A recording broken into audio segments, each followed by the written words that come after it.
समन्ता चक्रवालेषु अत्रा गच्छन्तु देवता सद्धम्मं मुनिराजस्स सुनन्तु सग्गमोक्खदं धम्मश्रवण कालो अयं भदन्ता धम्मश्रवण कालो अयं भदन्ता धम्मश्रवण कालो अयं भदन्ता नमो तस्स भगवतो अरहतो सम्मा सम्बुद्धस्स नमो तस्स भगवतो अरहतो सम्मा सम्बुद्धस्स नमो तस्स भगवतो अरहतो सम्मा सम्बुद्धस्स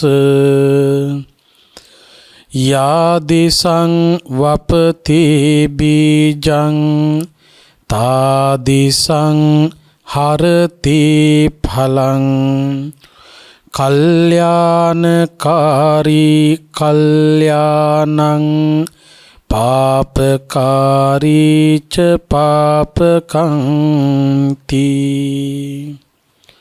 සදහැවත් කාරුණික පින්වතුනි, සුපුරුදු පරිදි ප්‍රඥා නාලිකාව ඔස්සේ ඔබ වෙත ගෙනෙන සදැහැති දායකත්ව ධර්ම දේශනාව ශ්‍රවණය කිරීමටයි කවුරුත් බලාපොරොත්තු වෙන්නේ.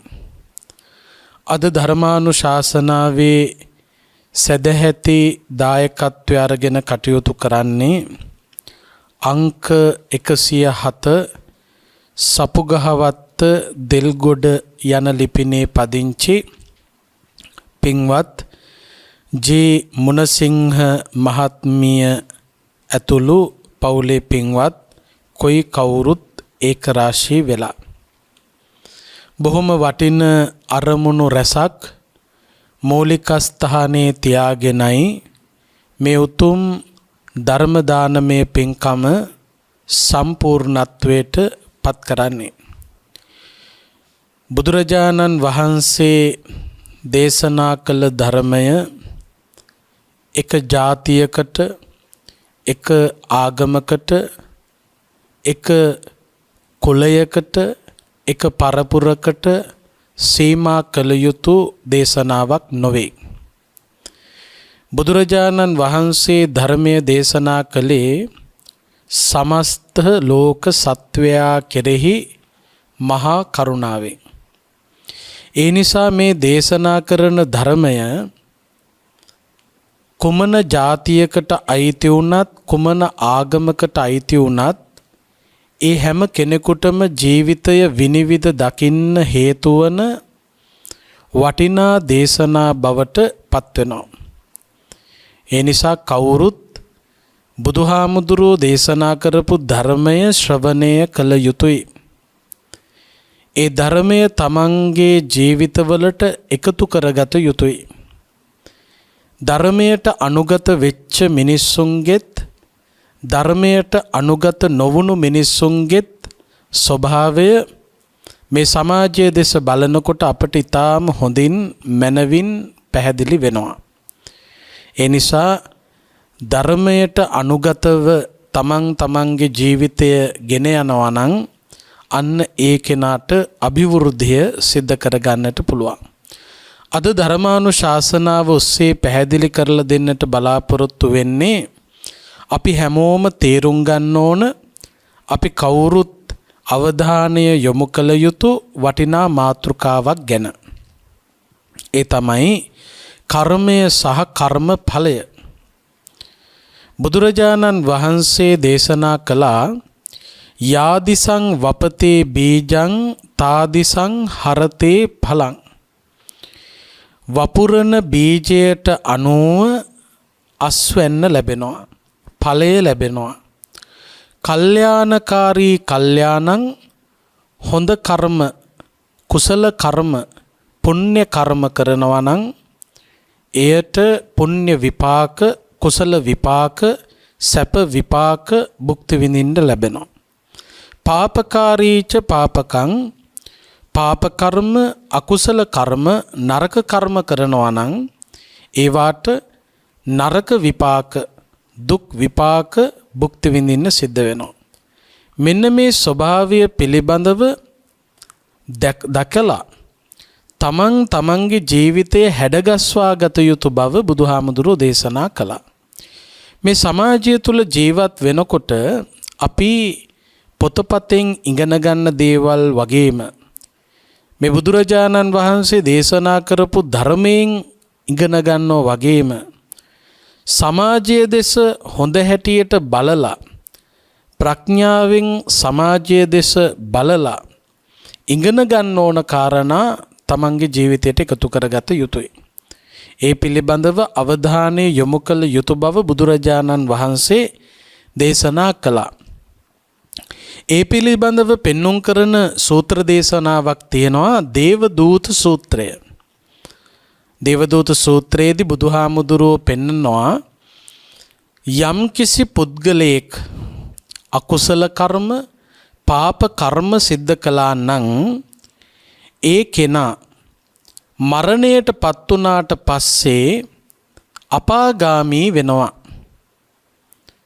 බුදුහාමුදුරුවෝ පෙන්නවා මෙලොවින් අස් වෙලා පරලොවට යනකොට පරලොවදී දුක් විපාක භුක්ති විඳින්න හේතු වෙන්නේ මෙලොවදී වැරදි මගක ගියපු අය. ඉද සෝචති පෙච්ච සෝචති පාපකාරී උභයත්ත සෝචති. මෙලොවත් දුක් විඳිනවා පරලොවත් දුක් විඳිනවා පව් කළ අය දෙලොවම දුක් විඳිනවා. ඉද නන්දති පෙච්ච නන්දති කතපුඤ්ඤෝ භයත්ත නන්දති. මෙලොවත් සතුටු වෙනවා පරලොවත් සතුටු වෙනවා පින්කම් කළ අය දෙලොවම සතුටටපත් වෙනවා. යම්කිසි කෙනෙක් අපේ උදව්වෙන් උපකාරයෙන් පිට රටකට ගිහිල්ලා එක්ක ඉගෙන ගන්න එහෙම නැත්නම් රැකියාවක් කරන්න පිට රටකට ගිහිල්ලා ඒ රටේදී අපේ රටට කීර්තියක් ඇති වෙන විදියට කටයුතු කරලා තමන්ගේ පවුලේ සමාජිකාවන්ට අභිමානයක් ඇති වෙන විදියට කටයුතු කරලා ඒ කෙනා ලංකාවට නැවත එනවා කියලා ආරංචි වෙනකොට ඥාතීන් හිතයිෂීන් රටවැසියන් ඔහු හෝ ඇය පිළිගන්න මල් මාලා සකස් කර ගනිමින් තෑගි භෝග සකස් කර ගනිමින් ඔහු එනතෙක් බලාගෙන ඉන්නවා. ඒ කියන්නේ පිට රටකට ගිහිල්ලා ඒ රටේදී අපේ රටට කීර්තියක් ඇති වෙන විදියට කටයුතු කරපු අයව රටවැසියා විසින් බොහොම ගෞරවයෙන් අභිමානයෙන් පිළිගන්නවා. ඒ වගේ තමයි හොඳ කර්ම කරලා යහපතෙහි යෙදිලා යම් කිසි කෙනෙක් මරණයටපත් වෙනවා නම් පරලොවදී දෙව්ලොව දෙවියන් ඔහු හෝ ඇයව බොහොම අභිමානයෙන් පිළිගන්නට සූදානම් වෙනවා. ඒ වගේම යම් කිසි කෙනෙක් පිටරටකට ගිහිල්ලා අපේ රටට අපකීර්තියක් ඇති වෙන විදියට වැඩ කරලා පවුලේ සමාජිකාවන්ට කැලලක් වෙන විදියට වැඩ කරලා රටටම කැලලක් එන විදියට කටයුතු කරලා ඒ රටවල් වලින් පිටුවහල් කළා කියලා ආරංචි වුණොත් කිසිම කෙනෙක් ඒ කෙනාව පිළිගන්න යන්නේ නැහැ. සමහරක් විට වැරදි වැඩ කරලා පාප කර්ම නරක කටයුතු කරලා නීති විරෝධී කටයුතු කරලා ලංකාවට එනවා කියලා ආරංචි වෙනකොට සමහරක් විට ඔහු හෝ ඇයව බන්ධනාගාරගත කරන්න සමහරක් විට ආරක්ෂක නිලධාරීන් තමයි එතනට යන්නේ මාංචුත් අරගෙන. එනකන් ඉඳලා මාංචු වලින් ගැට ගහලා අරගෙන යනවා බන්ධනාගාරයට. අන්න ඒ වගේ තමයි මෙලොවදී වැරදි වැඩ කරලා පාප කර්ම කරලා අකුසල කර්ම කරලා යම්කිසි කෙනෙක් මරණයට පත් වෙනවා නම් පරලොවදී යමපල්ලන් විසින් ඒ අයව ඇදගෙන යන්නේ යම රජුරුව ළඟට. අපායට එක්කරගෙන යනවා. අපාගාමී වීම දුකට හේතුවක්. සුගතිගාමී වීම සැපයට හේතුවක්. අපට මේ ලෝකයේදීම සුගතියට යනවද දුගතියට යනවද කියන එක තීරණය කරන්න පුළුවන්. එක පැත්තකින් යහපතෙහි හැසිරෙන්න පුළුවන් නම් නරක නපුරු දේවල් වලට යොමු නොවි හිත සංසුන් කරගෙන සුවපත් කරගෙන යහපත් කටයුතු වල යෙදෙන්න පුළුවන් නම් ඒ ඇත්තන්ට දිව්‍ය සම්පත් යසයිසුරු භුක්ති විඳින්න පුළුවන්. ඒ පිළිබඳව ශාසන ඉතිහාසයේ බොහෝ කතා ප්‍රවෘත්ති තිබෙනවා. මේ ඇත්තන්ට මතක ඇති මුගලන් මහරහතන් වහන්සේ විශේෂ මහරහතන් වහන්සේ නමක්, අග්‍ර ශ්‍රාවකයන්න් වහන්සේ නමක්. මුගලන් මහරහතන් වහන්සේට අනෙකුත් රහතන් වහන්සේලාට නොතිබුණු ශක්තියක් හැකියාවක් තිබුණා. ඒ හැකියාව තමයි ඕනෑම තැනකට ගිහිල්ලා එතන තොරතුරු දැනගැනීමේ හැකියාව තිබුණා. ඕනෑම තැනක් කියලා කියන්නේ මනුස්ස ලෝකයේ විතරක් නෙවෙයි දෙව්ලොවට වැඩම කරන්නට මුගලන් මහරහතන් වහන්සේට පුළුවන්.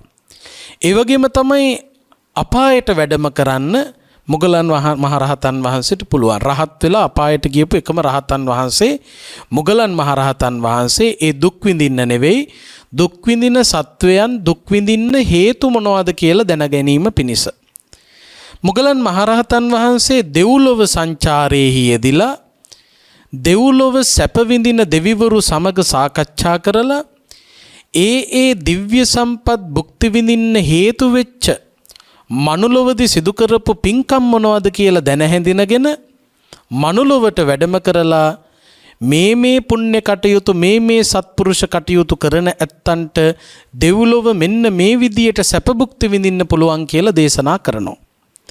ඒ වගේම තමයි අපාගාමී වෙලා දුක් විඳින සත්වයන් ඒ අපායේ දුක් විඳින්න හේතු වන මොන වගේ අකුසල කර්මද මොන වගේ පාප කර්මද සිදු කළේ ඒ පිළිබඳව දැන හැඳිනගෙන මනුලොව ඇවිල්ලා දේශනා කළා මේ විදියට අකුසල කර්ම සිදු කළොත් මෙන්න මේ වගේ දුක් විඳින්න වෙනවා කියලා.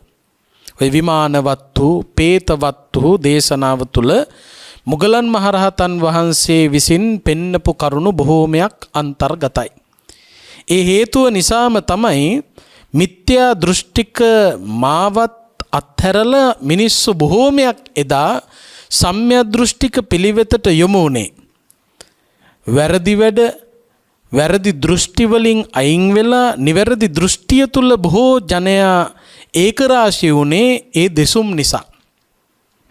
ඒ නිසාම තමයි අන්‍ය මිත්‍යා දෘෂ්ටික මතදරපු උදවිය එකට එකතු වෙලා අපේ අනුගාමික පිරිස අඩු වෙන්න හේතු මොනවද කියලා හොයනකොට මුගලන් මහරහතන් වහන්සේගේ මේ දෙසුන් මාලාව පිළිබඳව ඔවුන් දැනගත්තේ.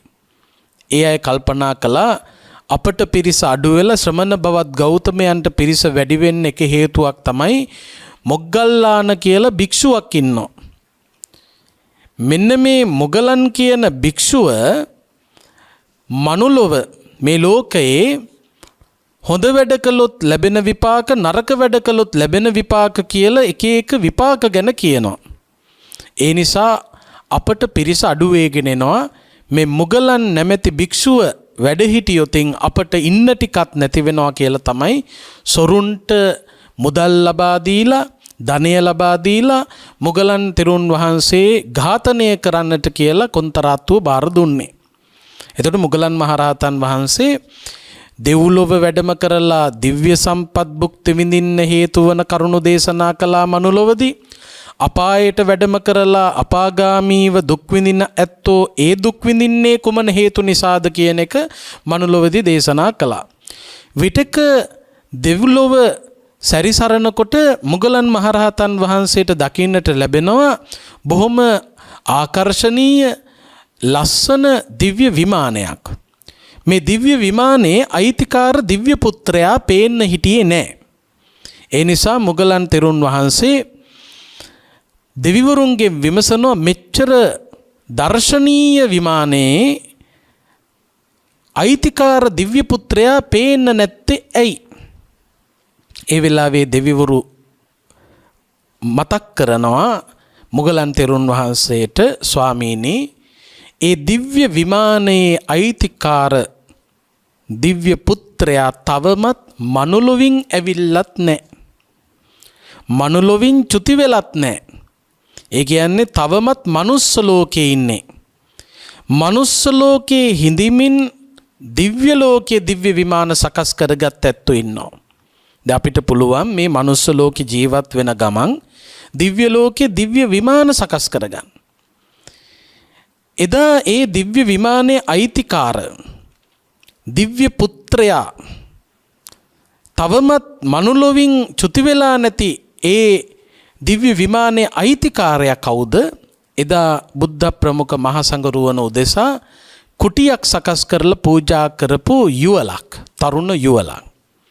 මේ තරුණ යුවල එදා බුද්ධ ප්‍රමුඛ මහා සංඝ රත්නය උදෙසා කුටියක් සකස් කරලා පූජා කරනවා. ඒ පූජා කරනකොටම දිව්‍ය ලෝකයේ දිව්‍ය විමාන පහළ වෙලා තියෙනවා. එතකොට මුගලන් මහරහතන් වහන්සේ දැනගත්තා මනුලොව ඉන්දෙද්දිම මේ බුද්ධ ප්‍රමුඛ මහා සංඝරුවනට සිදු කරපු කුටි පූජාවේ අනුහසින් මනුලොව අතහැරලා නැතත්, මරණයට පත් වෙලා නැතත් දිව්‍ය විමාන ඔවුන්ට වෙන් වෙලා කියන එක. ඉතින් ඒ වගේ මේ කරන කර්මයට අනුව බොහොම ප්‍රබල සැප විපාක Tamanට භුක්ති විඳින්න පුළුවන්කම ලැබෙනවා. දැන් සමහර උදවිය මේ දිව්‍ය ලෝකයේ දිව්‍ය විමාන පිළිබඳව කතාව පිළිගන්න සමහර අය සූදානම් නැති වෙන්න පුළුවන්. අපි මේ ධර්මයේ දේශනා කරන්නේ විවිධ අදහස්, විවිධ මත පිරුණු සමාජ පරිසරයකට. අපිට හරියටම කියන්න බෑ මේ බණ අහන අයගෙන් මේ අය මේවා පිළිගන්නවා, මේ අය මේවා පිළිගන්නේ නැහැ කියලා. එතකොට පිළිගන්නේ නැති අයත් ඉන්නවා. එක පැත්තකින් කල්පනා කරනකොට දැන් මේ මනුස්ස ලෝකය පිළිබඳව අපි හිතුවොත් අපිට පෙනෙන ලෝකය, ඒ පෙනෙන ලෝකයෙන් යම් යම් කරුණු තේරුම් ගැනීම අතිශයින් වැදගත්. සමහර දරුවෝ කුසෙහි පිළිසිඳ ගත්තහම තාම මේ ලෝකෙට බිහි වෙලත් නැහැ. එන්නත් ඉස්සල්ලා ඔවුන්ට අවශ්‍ය සැප සම්පත් සකස් වෙච්ච තැන් අපට දකින්න ලැබෙන්නේ නැද්ද? සමහරකට මේ ලෝකෙට බිහි වෙලා නැහැ. තවමත් කුසේ. නමුත් ඒ කුසෙහි සිටින දරුවා වෙනුවෙන් සමහර දෙමව්පියෝ ඉඩ කඩන් අරන් ඉවරයි. ගෙවල් දොරවල් හදලා ඉවරයි. යාන වාහන අරගෙන ඉවරයි. ඒ දරුවා දාන්න ඕන පාසල කුමක්ද කියලා තීරණය කරලා ඉවරයි. ඒ වගේම දරුවා බිහි වෙන්නටත් ඉස්සෙල්ලා දරුවට අඳින්න ඕන ඇඳුම් ටික අරගෙන ඉවරයි. ඒ විදියට බිහි වෙන්නත් ඉස්සෙල්ලා සියල්ල අංග සම්පූර්ණ වෙච්ච තැන් අපට කොච්චර දකින්න හම්බෙනවද? ඇවිල්ලත් නැහැ. එන්නත් ඉස්සෙල්ලා ඒ සැප සියල්ලම සකස් වෙනවා. තව සමහර දරුවෝ මෙලොවට බිහි වෙනකොට සමහර දෙමව්පියන්ට තියෙන ඒවත් නැති වෙලා යනවා. එහෙම දේවලුත් තියෙනවා. තියෙන ඒවත් නැති වෙලා යනවා. සමහර දරුවෝ බිහි වෙනකොට අඳින්න ඇඳුමක්වත් නැහැ. ඒ වගේ අවස්ථාත් අපිට ඕන තරම් හමු වෙනවා, දකින්නට ලැබෙනවා. මේ කර්මය සහ කර්මඵලය.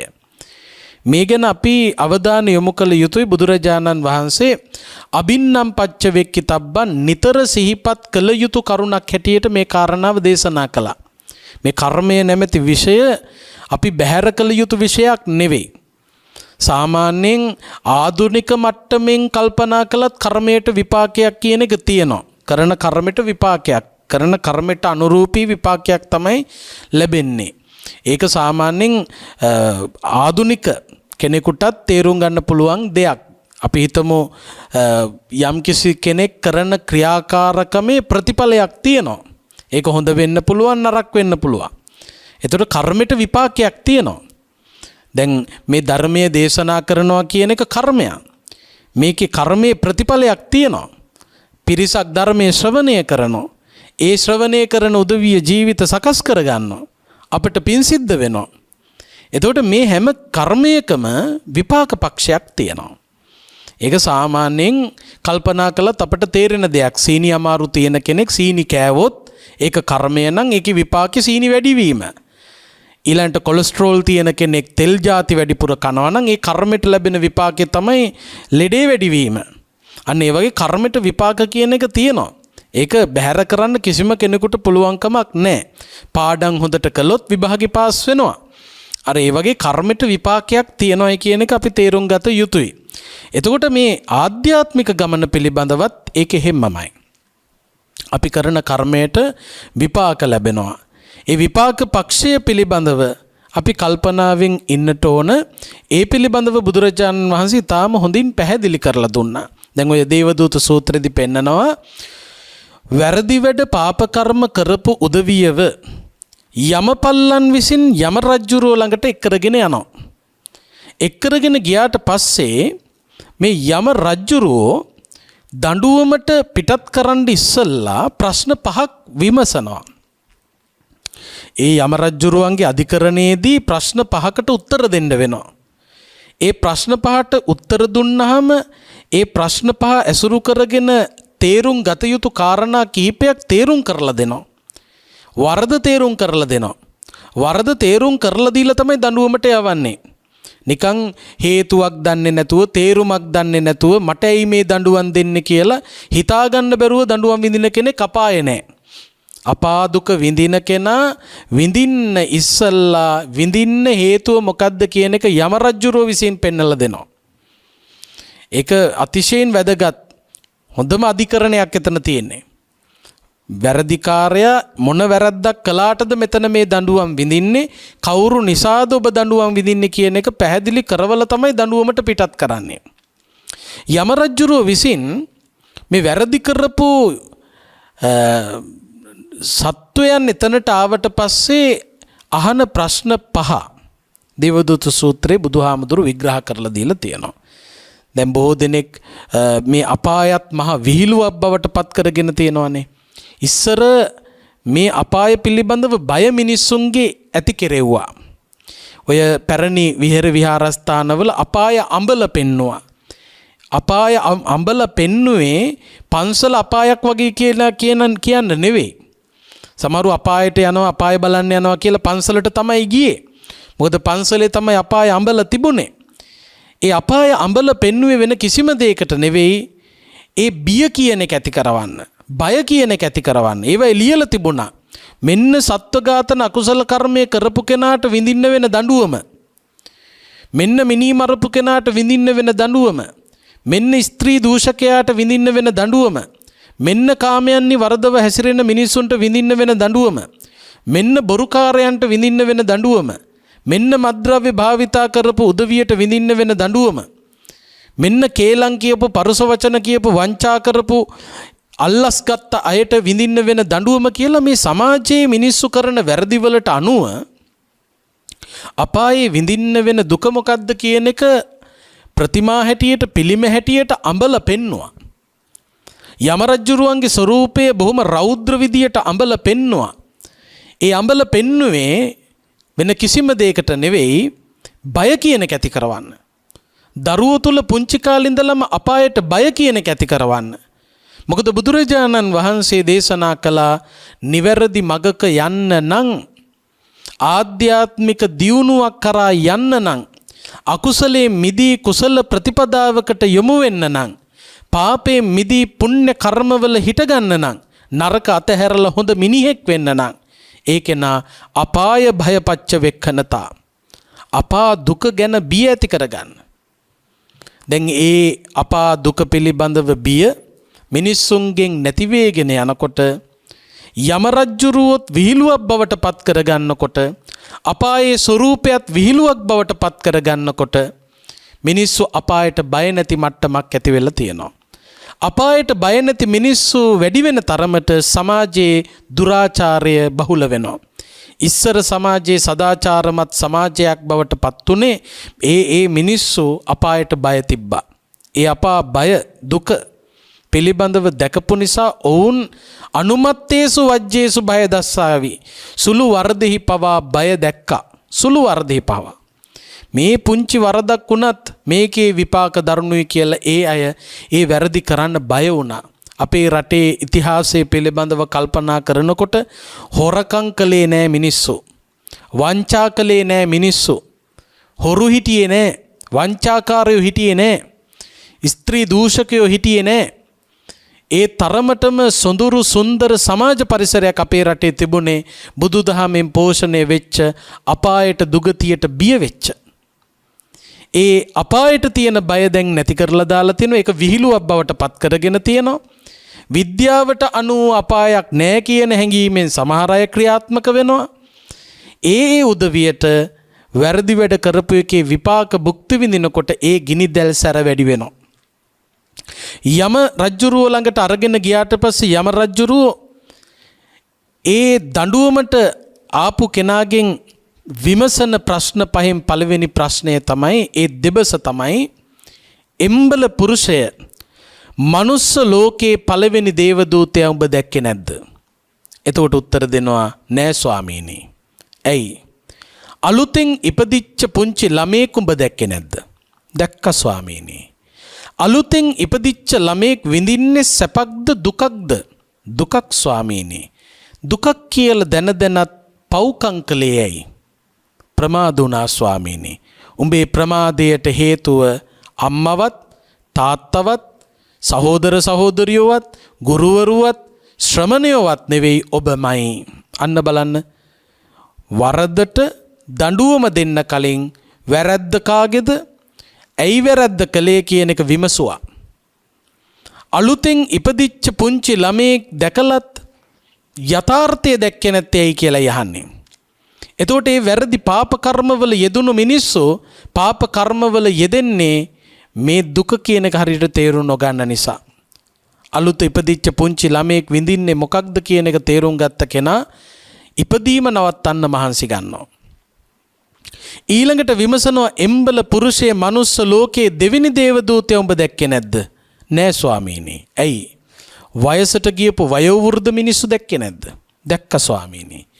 වයසට ගියපු වයෝවෘද්ධ ඇවිදින්න බැරි එක්තැන් වෙල ඉන්න කෙනෙක් විඳින්නේ සැපක්ද දුකක්ද? දුකක් ස්වාමීනි. දුකක් කියලා දැන දැනත් පව්කම් කළේ ඇයි? ප්‍රමාද වුණා ස්වාමීනි. ඔබේ ප්‍රමාදයට හේතුව අම්මවත් තාත්තවත් වෙන කවුරුවත් නෙවෙයි ඔබමයි. එම්බල පුරුෂයේ මනුස්ස ලෝකයේ තුන්වෙනි දේවදූතයා දැක්කේ නැද්ද? නෑ ස්වාමීනි. ඇයි? විවිධ රෝගාබාධයන්ට ලක් වෙලා දුක් විඳින ලෙඩ්ඩු දැක්කේ නැද්ද? දැක්ක ස්වාමීනි. රෝගී වෙච්ච උදවිය විඳින්නේ සැපක්ද දුකක්ද? දුකක් ස්වාමීනි. දුකක් කියලා දැන දැනත් පව්කම් කළේ ඇයි? ප්‍රමාද වුණා ස්වාමීනි. ඔය ප්‍රමාදයට හේතුව අම්මා තාත්තවත් වෙන කවුරුවත් නෙවෙයි ඔබමයි. එම්බල පුරුෂයේ මනුස්ස ලෝකයේ හතරවෙනි දේවදූතයා දැක්කේ නැද්ද? නෑ ස්වාමීනි. ඇයි? වැරදි වැඩ කළාම ඒ වරදට දඬුවම් විඳින අය දැක්කේ නැද්ද? දැක්ක ස්වාමීනි. වරදක් කළොත් ඒ වරදට දඬුවමක් තියෙන එක, දඬුවම් විඳින්න වෙන එක සැපක්ද දුකක්ද? දුකක් ස්වාමීනි. දුකක් කියලා දැන දැනත් පව්කම් කළේ ඇයි? ප්‍රමාද වුණා ස්වාමීනි. දඬුවමක් තියනවා කියලා දැන දැනත් වැරද්ද කළේ ඇයි? ප්‍රමාද වුණා ස්වාමීනි. ඔබේ ප්‍රමාදයට හේතුව දෙමව්පියවත් කවුරුවත් නෙවෙයි ඔබමයි. එම්බල පුරුෂයේ මනුස්ස ලෝකයේ පස්වෙනි දේවදූතයා දැක්කේ නැද්ද? නෑ ස්වාමීනි. ඇයි?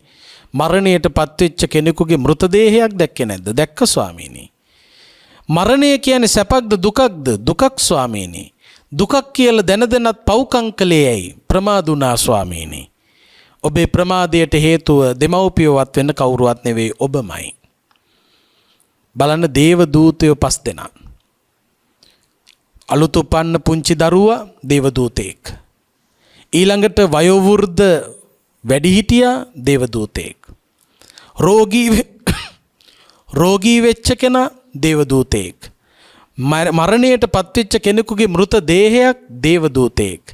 වැරද්දක් කළාම දඬුවම් විඳින කෙනා දේවදූතෙක්. මෙතන දේවදූතයෝ 5 දෙනෙක් ගැන පෙන්නනවා. මේ 5 දෙනා පිළිබඳව අපි අද තේරුම් ගන්න ඕන. දේවදූත කියන වචනේ තේරුම තමයි සාමාන්‍යයෙන් දෙවිවරුන්ගේ පණිවිඩකාරයා කියන එක. ඇත්තට මෙතන දේව කියන වචනේදී විග්‍රහ වෙන්නේ ස්වභාව ධර්මයා කියන අදහස. දෙවිවරුන්ගේ පණිවිඩකාරයා කියන එකම නෙවෙයි. ස්වභාව ධර්මයාගේ පණිවිඩකාරයා. ස්වභාව ධර්මයේ විසින් පණිවිඩ අපට එවලා තියෙනවා. ඒක ස්වභාවයෙන්ම ලැබිච්ච දේවල්. ඒ ස්වභාව ධර්මයා විසින් අපට දෙන ලද පණිවිඩ අපි හොඳට තේරුම් ගන්න ඕන. ඒ පණිවිඩ ගණන් ගන්නේ නැතුව පැත්තකට වීසි කරලා ගමන් කරන මිනිස්සුන්ට දඬුවම් විඳින්න සිද්ධ වෙනවා. හරියට පාරේ වාහනේ අරගෙන යනවා වගේ. පාරේ වාහනයක් අරගෙන යනකොට මාර්ග සංඥා කියලා දෙයක් තියෙනවා. ඒ මාර්ග සංඥා තියෙන්නේ අවධානය යොමු කරන්න. ඒ මාර්ග සංඥා ගණන් ගන්නේ නැතුව පැත්තකට වීසි කරලා දාලා පාරේ ගමන් කළොත් ඒ අයට නීතිය දඬුවමට මුහුණ පාන්න සිද්ධ වෙනවා. සංඥා ලාම්පු ඉදිරියේ නවත්තනකොට රතු පාටින් මොකක්ද කියන්නේ, කහ පාටින් මොකක්ද කියන්නේ, කොළ පාටින් මොකක්ද කියන්නේ කියන එක අපි දැනගන්න ඕන. ඒ වර්ණ පත්තු වෙනකොට ඒවාට අවධානය යොමු කරලා ඒ තැන්වලදී කියන්නේ මොකක්ද කියන එක තේරුම් ගන්න ඕන. ඒක තේරුම් ගන්න නැතුව පැත්තකට තල්ලු කරලා ගණන් ගන්න නැතුව වාහනේ ඉදිරියට ඇදගෙන ගෙන ගියොත් නීතියේ දඬුවමට Tamanට මුහුණ පාන්න වෙනවා. කොච්චර ඒ බඳු අවස්ථාවලට මුහුණ පාන්න සිදු වෙලා ඇද්ද? ඒ වගේම තමයි මේ ස්වභාව ධර්මයාගේ පණිවිඩකාරයෝ ගණන් ගන්නේ නැතුව පැත්තකට වීසි කරලා දාලා තේරුම් ගන්නේ නැතුව ඒ පාඩම ජීවිතයට එකතු කරගන්න නැතුව ඉදිරියට ඇදෙන්න එපා, දඬුවම් විඳින්න වෙනවා. යම රජුරු ඒ දඬුවම දෙන්න ඉස්සල්ලා පෙන්වන්නේ ඒකයි. මේ මාර්ග සංඥා පෙන්නද්දිත් ස්වභාව ධර්මයාගේ පණිවිඩකාරයෝ හොඳටම බලා ගන්න පෙන්නලා තියෙද්දිත් ඒවා තුට්ටු දෙයකට ගණන් ගන්න නැතුව ඇයි මේ පාපකාරී ගමන ගියේ? ඇයි මේ අකුසලයට බර වුනේ? ඇයි සත්තු මැරුවේ, මිනී මැරුවේ? ඇයි හොරකමෙහි යෙදුනේ? කාමයන්හි වර්ධව හැසිරුනේ? බොරු කිව්වේ? මත්ද්‍රව්‍ය භාවිතා කළේ? වංචා කළේ? මේ හොරමරකම් කර ගියේ ඇයි කියන එක විමසනවා. ඒ නිසා මේ සමාජයෙන් ඉගෙන ගන්න තියෙන දේවල් බොහොමයි. මේවට ආගම් ભેද නැහැ, ಜಾති ભેද නැහැ. මේ සමාජයෙන් ඉගෙන ගන්න. අලුතෙන් ඉපදිච්ච පුංචි දරුවෙක් අතදරුවෙක් දිහා බලනකොට ඒ දරුව හුරතල් කරනෝ වගේම ඒ දරුවා විඳින වේදනාව මොකක්ද කියන එක, ඒ දරුවා විඳින දුක මොකක්ද කියන එක අපි තේරුම් ගන්න ඕන. ඒ අතදරුවා විසින් අපට දෙන පණිවිඩය, නිහඬව දෙන පණිවිඩය ජීවිතයට එකතු කරගන්න ඕන. මොකද්ද දෙන පණිවිඩය? ඔබත් අද ඔහොම හිටියට මං වගේ හිටපු කෙනෙක් අවශ්‍ය දේවල් ඉල්ල ගන්න විදියක් නැහැ. අතදරු කාලේ අවශ්‍ය දෙයක් ඉල්ල ගන්න විදියක් නැහැ. එක පැත්තකින් අම්මා තාත්තා ළඟ හිටියේ නැත්තම් මහා අපායක ඉන්නවා වගේ ඉන්න වෙන්නේ. අවශ්‍යතාවය මොකක් වුණත් කෝකටත් තියෙන එකම දේ හැඬීම විතරයි. රත්තරන් අම්මයි තාත්තයි ළඟ හිටපු නිසා අඬන මාත්‍රෙන් හඳුනගත්තා. දරුවට බඩගිනි වෙලයි දැන් අඬන්නේ. ඒක හඳුනගෙන කිරි ටික දීපු නිසා කුසගින්න නිවාගත්තා. අසනීපයක් නිසා තමයි දරුවා අඬන්නේ, බෙහෙත් ටික අරන් දෙන්න ඕන කියලා එක්කන් ගිහිල්ලා බෙහෙත් ටික අරන් දුන්නු නිසා සැනසුණා. නැත්තම් ඒ දුක් විඳ විඳා ඉන්න වෙන්නේ. තිරිසන්ගත සත්තු වගේ පුංචි කාලේ. කිසි දෙයක් තේරෙන්නේ නැහැ. අවශ්‍යතාවයක් ඉල්ල ගන්න බෑ. මල මුත්‍ර ගොඩේ දෙමව්පියෝ නැත්තම් මහා පායක. එතකොට මේ පුංචි දරුවා අපිට දෙන පණිවිඩය තමයි උපත මොනතරම් දුෂ්කරද? ඉපදීම කියන එක මොනතරම් වේදනාකාරීද? මේ ඉපදීම නැති කරගන්න ඒ පණිවිඩය අතදරුවා විසින් අපට දෙනවා. අපි ඒ පණිවිඩය හිතට ගන්න ඕන. නැවත නැවත භවවල ඉපදි මේ අපි දුක් විඳිනවා කියන එක තේරුම් ගන්න ඕන. ඊළඟට අපිට අපේ සමාජයේ ඕන තරම් වයෝ වෘද්ධ අය එක්තෙන් වෙච්ච අය හමු වෙනවා.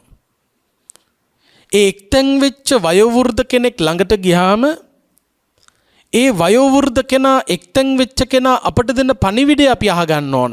මොකද්ද දෙන පණිවිඩය? මමත් තරුණ කාලය ගත කළා. මමත් ලස්සනට හිටියා. මමත් තරුණයෝ කරන වැඩ කරපු කෙනෙක් ඔබ වගේම. එහෙම හිටපු මම අද එක්තැන් වෙලා වයෝ වෘද්ධ වෙලා දුකටපත් වෙලා ඉන්නවා.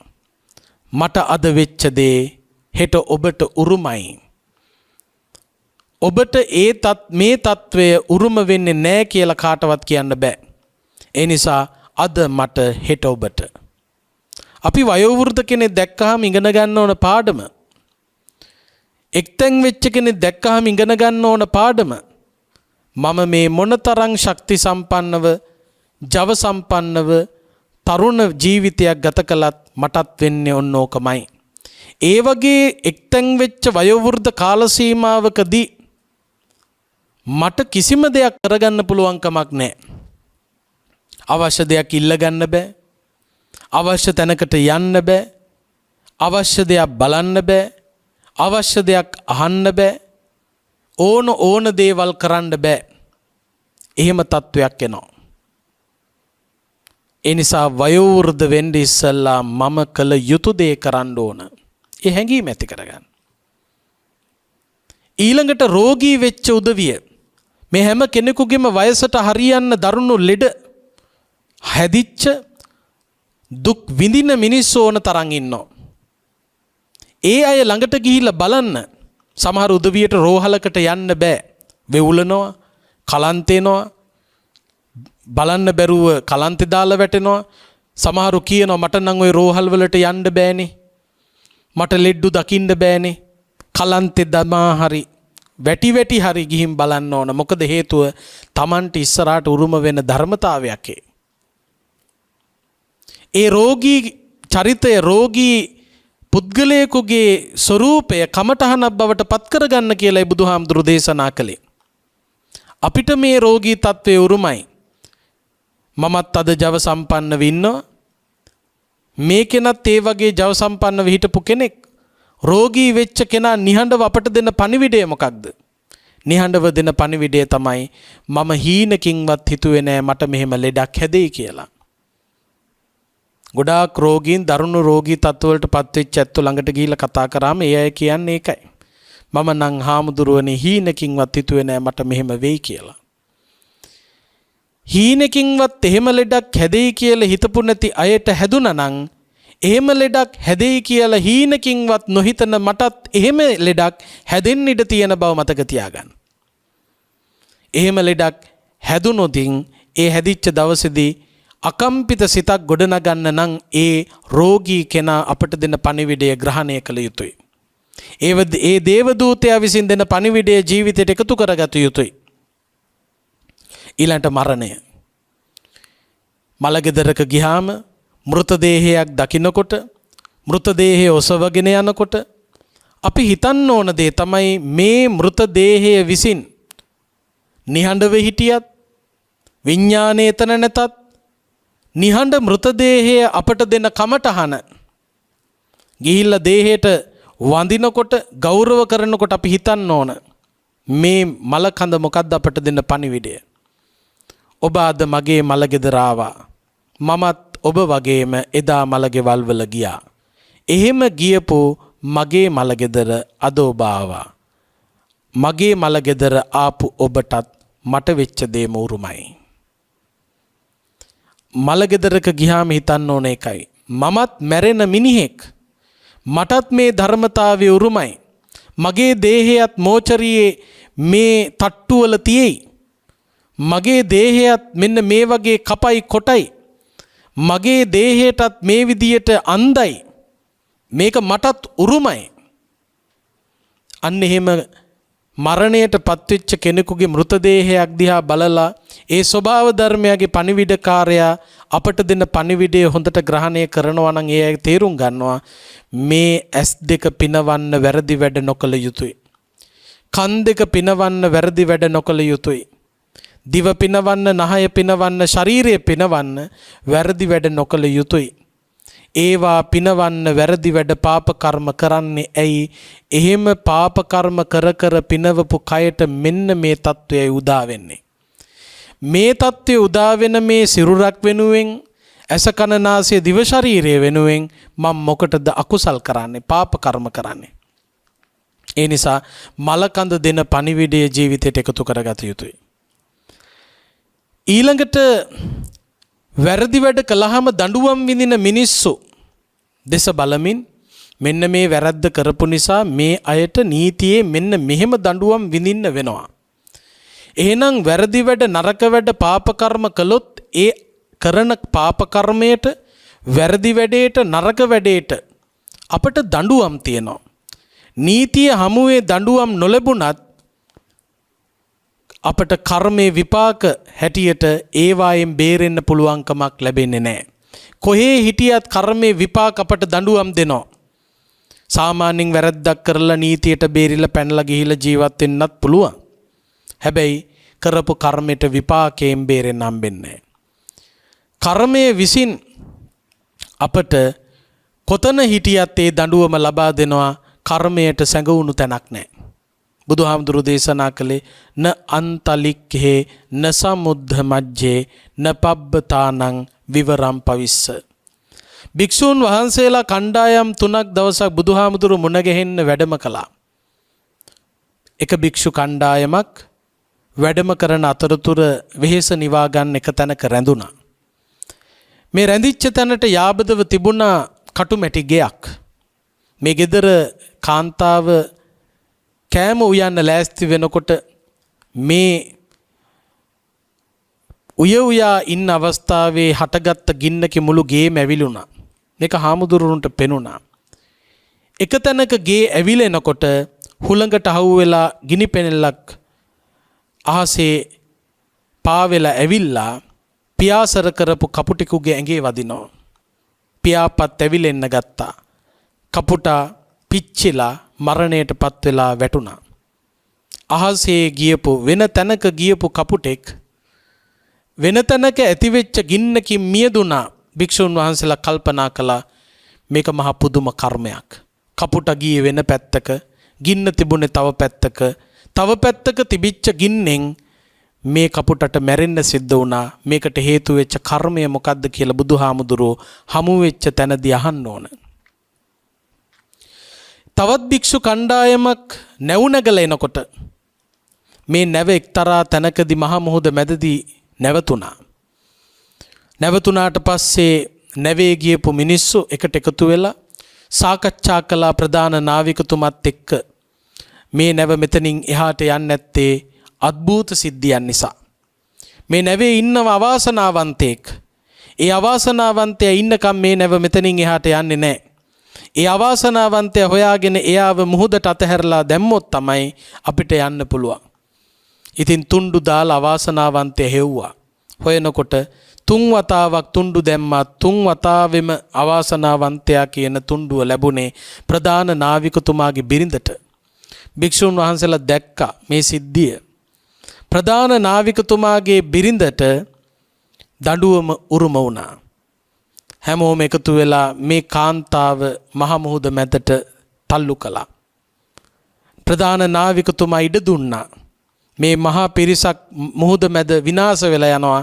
මේ කාන්තාව මේ නැවේ තියාගත්තොත් ඒ නිසා තල්ලු කරන්න කමක් නැහැ. හැබැයි ගිලිලා නැවත උඩට මතු වුණොත් මගේ හිතට ඒක දුකක්. ඒ නිසා බෙල්ලේ කළු ගලක් ගැට ගහලම මුහුදට තල්ලු කරන්න. මේ භික්ෂුන් වහන්සේලා දැක්කා මෙච්චර සතුටෙන් සමාදානෙන් විනෝදයෙන් ප්‍රධාන නාවිකතුමත් එක්ක ආපු ස්වාමි දියණිය බිරිඳ ගමන අවසන් කරන්න ඕන කියලා ආපු බිරිඳ මහ මුහුද මැදදී මරණයටපත් වුණා. මේක මහ පුදුම කර්මයක්. මේකට හේතුව මොකද්ද කියලා විමසන්න ඕන.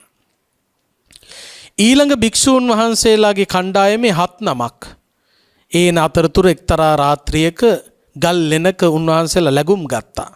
උදේ පාන්දර එළියට එනකොට ගල් ලෙනේ ద్వාරය තවත් මහ කළු ගලක් ඇවිල්ලා වැදිලා ద్వාරය වැහිලා එළියට එන්න විදියක් නැහැ. දවස් 7ක් හිර වෙලා හිටියා.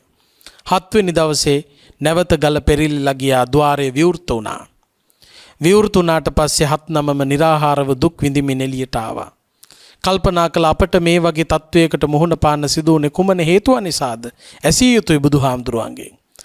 මේ භික්ෂූන් වහන්සේලා කණ්ඩායම් 3ම බුදුරජාණන් වහන්සේ මුණ ගැහිලා බුදුහාමුදුරුවන්ගෙන් විමසනවා. පළවෙනි භික්ෂූන් වහන්සේලාට මුහුණ දෙන්න සිදුවෙච්ච සිද්ධිය. කොහෙවත් ගියපු කපුටෙක් පිච්චිලා මැරිච්ච සිද්ධිය. ඒ කපුට එක්තරා භවයක ගොවියෙක්. තමාගේ ගොවිතැන් කටයුතු සඳහා උදව් කරපු ගුණා වයසට ගියාම වයෝවෘදු වුණාම Tamanට වැඩ ටික කරගන්න බැරි වුණාම පිදුරු ගොඩක දාලා ගිනි තියලා පන පිටින් ගිනි තියලා ඒකේ විපාකේ. අර ප්‍රධාන නාවිකතුමාගේ බිරිඳට මහා මොහොත මැදති මරණයට පත්වෙන්න සිද්ධ වුණ එක්තරා භවයක මේ කාන්තාවට බොහොම ලෙන්ගතුව හිටපු බල්ලෙක් හිටියා. මේ බල්ලා මේ කාන්තාවත් එක්කම ඉන්නේ කියලා කේන්ති ගිහිල්ලා බල්ලගේ බෙල්ලේ කළුගල් පිරිච්ච කලයක් ගැට ගහලා ලිඳට තල්ලු කරලා ඒකේ විපාකේ. මේ 7-9ට ගුහාද්වාරයේ ගුහාවක දවස් 7ක් හිර වෙලා ඉන්න සිද්ධ වුණ එක්තරා භවයක ගොපළු කොල්ලෝ 7 දෙනෙක් එනකොට දකින්න තලගොයෙක් හුඹහකට රිංගනවා. තලගොයා හුඹහට රිංගුවට පස්සේ තලගොයාට එළියට එන්න තිබිච්ච දොරටු 7ක් තිබුණා. ඒ 7ම වහලා ගියා. දවස් 7ක් ගිහිල්ලා තමයි මතක් වුනේ අනේ අපි මේ දොරටු ටික වැහුවා නේද? ඉක්මනට දොරටු ටික විවෘත කරමු කියලා දවස් 7ක් ගියපු දැන 7 දෙනාම ගිහිල්ලා දොරටු විවෘත කළා. තලගොයා මැරිලා හිටියේ නෑ. බොහොම දුකසේ පීඩණෙන් එළියට ආවා. ඒකේ විපාකෙට බලන්න කර්මයේ විපාක විඳින්න වෙන විදිය. අහසේ හිටියත් මහා මුහුද මැද හිටියත් පර්වත ඇතුලේ හිටියත් කර්මයට සැඟවුණු තැනක් නෑ. ඒ කර්මයේ විපාකවලට මුහුණ පාන සිදු වෙනවා. අපිට දිනදා සමාජය තුලත් ඒ වගේ සිද්ධීන් ඕනෑ තරම් වාර්තා වෙනවා. කර්මයේ විපාක වෙන්න පුළුවන්. සමහරක් විට කොහෙවත් යන වාහනයක් සමහරක් විට තමන් හිටියේ වෙනම තැනක ආරක්ෂිත තැනක ඒ තමන්ට මරණයටපත් වෙන්න හේතු වෙනවා. ඒ වගේ සිද්ධි කොච්චර අපේ සමාජයෙන් වාර්තා වෙනවද? මේවා හැම එකක්ම අපි කමටහනක් බවට පත් කරගත යුතුයි. මේ හැම එකක්ම ස්වභාව ධර්මය විසින් අපට ලබා දෙන සංඥා හැටියට තේරුම් ගත යුතුයි. එහෙම තේරුම් අරගෙන කටයුතු කළේ නැත්නම් අපට අපේ ගමන අසාර්ථකත්වයට පත් වෙනවා. ඒ නිසා මේ සමාජයේ දෙස හොඳට බලන්න. සමාජයේ දෙස බලලා සමාජයේ මිනිස්සු යන්නේ කොයි විදියටද? ඒ යන අය ඒ ගමන්වල ගිහිල්ලා නැවතෙන්නේ කොතනද කියන එක ගැන හිතන්න. එහෙම හිතලා ජීවිතේ ඉදිරියට පියවර තබන්න. අපිට ඕන තරම් ඒවට නිදර්ශන මේ සමාජයෙන් දකින්න පුළුවන්. Tamanට සමහරක් විට කේන්ති ඇති වුනහම, ද්වේෂය ඇති වුනහම මිනිහෙක් මරන්න තරම් කේන්තියක් ඇති වෙන්න පුළුවන්. මම මේ කෙනාව මරනවා කියලා කියනවා. මම මේ කෙනාව මරලා හිරේ යනවා කියලා කියනවා. පොඩ්ඩක් කල්පනා කරලා බලන්න. මනුස්ස ඝාතනය කරපු අයට විඳින්න වෙන දඬුවම් ගැන හිතන්න. එතකොට මිනි මරන්න හිතෙන්නේ නැහැ. ඊළඟට හොරකම් කරන මිනිස්සුන්ට උරුම වෙන ධර්මතාවය මොකක්ද, දඬුවම මොකක්ද කියලා හොයලා බලන්න. එතකොට හොරකම් කරන්න හිතෙන්නේ නැහැ. කාමයන්හි වර්ධව හැසිරෙන උදවියට උරුම වෙන ධර්මතාවය මොකක්ද කියලා සමාජය දිහා බලනකොට පේන ඕන තරම් පෞල් ප්‍රශ්න, මානසික පීඩන කවදාකවත් සතුටකින් නැහැ. ඒවයි විපාක හඳුන ගන්න. බොරු කියන්න ගියාම මොකක්ද වෙන්නේ කියන එක තේරුම් ගන්න. සමාජයෙන් තේරුම් ගන්න. සමහරු බොරු කියනවා පුරුද්දට. බොරු කියන මිනිස්සුන්ට ඒ බොරුවම ඇත්තක් බවට පත් වෙනවා අන්තිමේදී. ඒ නිසා බොරු කිව්වට පස්සේ ඇත්ත කිව්වත් ලෝකයා පිළිගන්නේ නැහැ. මත්ද්‍රව්‍ය භාවිතා කරන මිනිස්සුන්ට මොකද වෙන්නේ කියලා සමාජයෙන් ඉගෙන ගන්න. තමන්ගේ අතට මත් පෙත්තක් එන්න පුළුවන්. මත්ද්‍රව්‍ය බොන්න කියලා තව කවුරු හරි ඔබව එයට යොමු කරන්න පුළුවන්. කවුරු යොමු කළත් ඒ දේ භාවිතා කරන්නට ඉස්සෙල්ලා තමන් දක්ෂ වෙන්න ඕන මේ දේ පාවිච්චි කරපු මිනිස්සුන්ට මොකක්ද වෙලා තියෙන්නේ කියලා සොයන එක. ඒක සොයලා ඒ ප්‍රතිඵලයට ඔබ කැමති නම් ඒ මගේ අනේකයි තියෙන්නේ. ඒ නිසා ඕනෑම දෙයක් කරන්න ඉස්සෙල්ලා ඒක කරපු අයට මොකද උනේ කියලා හොයන්න. ඒක කරපු අයට මොකද්ද උරුම වෙච්ච ධර්මතාවය කියලා හොයන්න සමාජයේ ඕන තරම් ඉබඳු ස්වභාව ධර්මයේ පණිවිඩකාරයෝ ඉන්නවා. ඒ පණිවිඩ ගණන් ගන්නේ නැතුව පැත්තකට වීසි කරලා දාලා යන්න එපා. ගියොත් අමාරුවේ වැටෙනවා. මාර්ග සංඥා ගණන් නොගෙන පදවන්න එපා. ඒරිය පදවනකොට දඬුවම විඳින්න වෙනවා. ඒ නිසා බුදුහාමුදුරෝ දේශනා කළේ සමාජයෙන් ඉගෙන ගන්න. යම රජුරෝ අහන ප්‍රශ්න වලින් අපට ලොකු පණිවිඩයක් දුන්නා. ඒ පණිවිඩය අපි අපේ ජීවිතයට එකතු කරගත යුතුයි. යාදිසං වපතේ බීජං තාදිසං හරතේ පලං. වපුරන බීජයට අනුව ඵල ලැබෙන්නේ. කල්යාණකාරී කල්යාණං හොඳ වැඩ කළොත් හොඳ විපාක, පාපකාරීච පාපකං නරක කර්ම කළොත් නරක විපාක. ඒ නිසා මෙලොව ගමන සුවපත් කරගන්න, පරලොව ගමන සුවපත් කරගන්න, සුගතියට යොමු වෙන්න, නිවනට යොමු වෙන්න හොඳ කර්ම, කුසල කර්ම, පුණ්‍ය කර්ම සිද්ධ කරන්න. අකුසල කර්මයට බර වෙන්න එපා, පාපයට බර වෙන්න එපා. මෙලොව පරලොව දෙබවයම ඔබට දුක් විඳින්න සිද්ධ වෙයි. නිවන මග හැරෙයි. සතර අපායේ දුක් විඳින්න සිද්ධ වෙයි. ඒ අපා දුකට හේතු වන අකුසලය දුරු කරන්න, සුගතියට නිවනට හේතු වන කුසල මාර්ගය භාවිතා කරන්න. කුසල ප්‍රතිපදාව අනුගමනය කරන්න, මෙලොව පරලොව සුවපත් කරගන්න, උතුම් ධර්මාවබෝධය සලසා ගන්න මේ උතුම් දම් දෙසුම ඔබට හේතු වේවා, වාසනාව වේවා කියලා නිවන් ප්‍රාර්ථනා කරන්න. ආකාසට්ඨා ච බුම්මට්ඨා දේවා නාග මහිද්దికා පුඤ්ඤන්තං අනුමෝදිත්වා චිරං රක්ඛන්තු ශාසනං. ආකාසට්ඨා ච බුම්මට්ඨා දේවා නාග මහිද්దికා පුඤ්ඤන්තං අනුමෝදිත්වා චිරං රක්ඛන්තු දේශනං. ආකාසට්ඨා ච බුම්මට්ඨා දේවා නාග මහිද්దికා පුඤ්ඤන්තං අනුමෝදිත්වා චිරං රක්ඛන්තු ත්වං සදා. අද මේ උතුම් ධර්මානුශාසනාවේ සදැහැති දායකත්වය අරගෙන කටයුතු කරන්නේ අංක 107 සපුගහවත්ත දෙල්ගොඩ යන ලිපිනේ පදිංචි ජී මුණසිංහ මහත්මිය විසින්. එතුමිය විශේෂයෙන් මේ පින්කම සිද්ධ කරලා බලාපොරොත්තු වෙනවා ඔබට නිරතුරුවම දම් දෙසුම් පවත්වන ගෞරවනීය මහසඟරුවනට ආශිර්වාදයේ ප්‍රාර්ථනා කරන්න, නිදුක් නිරෝග සුවපත් භාවයේ ප්‍රාර්ථනා කරන්න. ඒ වගේම ජී මුණසිංහ මහත්මිය නමින් ජන්මාන්තරගත වන්නට යෙදුණු දෙමව්පියන්ට, ඥාති හිතයිසීන්ට පින් අනුමෝදන් කරන්නට බලාපොරොත්තු වෙනවා. ඒ වගේම යලිදු චත්වර මුණුපුරාට නිදුක් නිරෝගී සුවපත් භාවය, කායික මානසික සුවය කරගෙන යන අධ්‍යාපන කටයුතු ਸਰව ප්‍රකාරයෙන්ම සාර්ථකත්වයට පත්වේවා කියන පැතුම, ඒ වගේම ධර්ම ශ්‍රවණය කළ රටවැසි ලෝවැසි කාටත් යහපත ප්‍රාර්ථනා කරන්නට බලාපොරොත්තු වෙනවා. ඒ සියලුම සත් බලාපොරොත්තුන් එලෙසින්ම සාක්ෂාත් වේවා. නමින් මියගිය සියලුම ඥාතීන් මෙපින් අනුමෝදන්ව උතුම් නිවනින් සැනසෙත්වා කියලා මියගිය ඥාතීන්ට පින් දෙමු. ඉදම්මේ ඥාතීනං හෝතු සුඛිතා හොන්තු ඥාතයෝ. ඉදම්මේ ඥාතීනං හෝතු සුඛිතා හොන්තු ඥාතයෝ. ඉදම්මේ ඥාතීනං හෝතු සුඛිතා හොන්තු ඥාතයෝ. සම්්‍ය දෘෂ්ටික දෙවියෝ මේ පින් අනුමෝදන් වෙත්වා. රට ජාතිය සම්බුද්ධ ශාසනයෙහින් රකීවා. දායකත්වයේ දරණ ජී මුණසිංහ මහත්මිය ඇතුළු කොට ඇති, ඒ වගේම සෙත් පතන්න බලාපොරොත්තු වන යලින්දු චත්වර පුතා ඇතුළු මුණුපුරා ඇතුළු සියලු දෙනාටම නිදුක් නිරෝගී සුවපත් භාවය ලැබේවා. දෙවියොත් පතන බෝධියකින් මෙපින් අනුමෝදන්ව උතුම් නිවනින් සැනසෙත්වා කියලා දෙවියන්ටත් පින් දෙමු.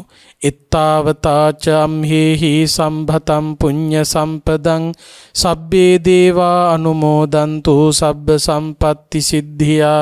එත්තාවතාච අම්හෙහි සම්භතම් පුඤ්ඤ සම්පදං සබ්බේ දේවා අනුමෝදන්තු සබ්බ සම්පත්ති සිද්ධියා. එත්තාවතාච අම්හෙහි සම්භතම් පුඤ්ඤ සම්පදං සබ්බේ දේවා අනුමෝදන්තු සබ්බ සම්පත්ති සිද්ධියා. මෙසේ රැස් කරගත් සකල කුසලානිසංසයන්ගේ බලයෙන් කාටත් සසර දුක් නිමා කොට උතුම් නිවනින් සැනසෙන්න මෙපින් හේතු වේවා, වාසනාව වේවා කියලා නිවන් ප්‍රාර්ථනා කරන්න. ඔහොම වැඳගන්න. අභිවාදන සීලිස්ස නිච්ඡං වද්ධාපචායිනෝ චත්තාරෝ ධම්මා වඩ්ඩන්ති ආයුවන්නෝ සුඛං බලං ආයුරාරෝග්‍ය සම්පatti සග්ග සම්පatti මේවච අතෝ නිබ්බාන සම්පatti ඉමිනාතේ සමිජ්ජතු. මෝහක්ඛයෝ නිබ්බානං